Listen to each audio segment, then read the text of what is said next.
우리가 드로아에서 배로 떠나 사모드라게로 직행하여 이튿날 네아폴리로 가고 거기서 빌립보에 이르니 이는 마게도냐 지방의 첫 성이요 또 로마의 식민지라.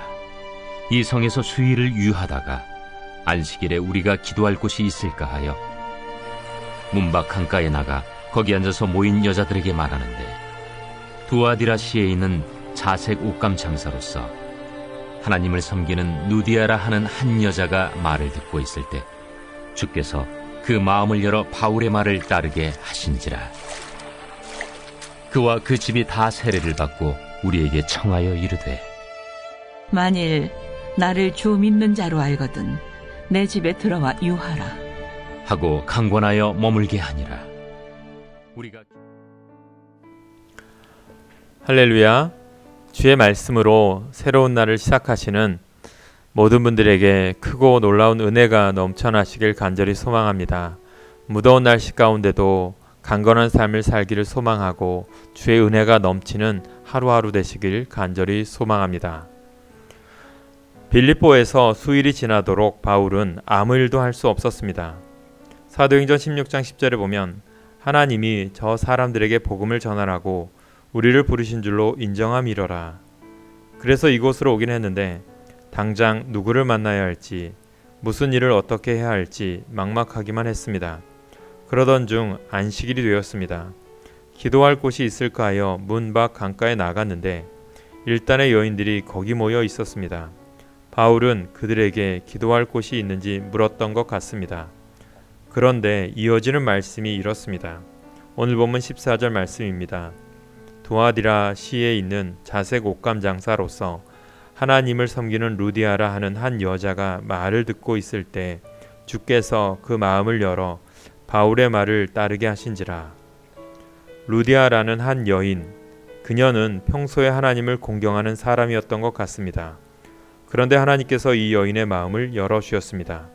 마음은 존재의 가장 심층적인 곳인데 그 마음을 여시니 여인은 그때부터 바울의 말을 따랐습니다. 사실 빌립보에서 바울에게 일어난 사건은 단 한 명, 이 여인을 만난 것이 전부였습니다. 그러나 하나님은 이 한 사람을 통해 유럽 전도의 문을 여시고 빌립보 교회를 세우셨습니다. 하나님의 일을 이루는 데는 반드시 많은 사람이 필요한 것이 아닙니다. 하나님은 루디아라는 평범한 옷 장사를 통해 유럽 선교의 새 장을 열게 하셨습니다.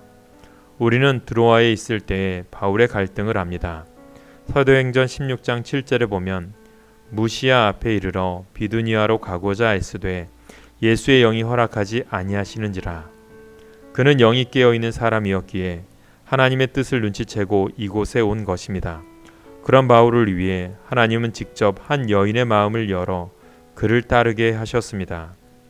우리가 주목해야 할 것은 이 여인이 바울의 말을 경청했다는 것입니다. 즉 하나님은 아무나 바울의 일을 돕게 하신 것이 아닙니다. 들을 준비가 되어 있고 헌신할 준비가 되어 있는 여인이었기에 하나님은 그녀와 바울을 만나게 하신 것입니다. 영이 깨어 있어 하나님의 뜻을 헤아렸던 바울과 말씀을 경청함으로 그 영이 깨어난 루디아, 우리의 믿음이 이들과 같기를 소망합니다. 하나님은 우리를 통해 교회다움을 회복하고 교회의 본질을 실현하실 것입니다. 그 일에 하늘의 미랄이 되시길 간절히 소망합니다. 오늘의 기도 제목입니다. 주님이 기뻐하시는 일꾼이 되게 하옵소서. 우리 교회에 주님의 동역자와 일꾼을 보내주옵소서. 교회의 부흥과 거룩함을 지키는 참된 그리스도인이 되게 하옵소서. 기도하겠습니다.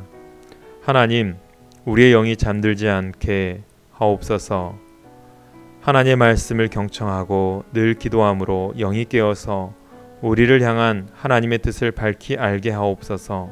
또한 알고 깨달은 그 말씀에 순종하여 하나님의 크신 뜻을 이루며 살아가게 하옵소서. 언제나 우리의 삶의 희망이요 소망이신 예수님의 이름으로 기도합니다. 아멘.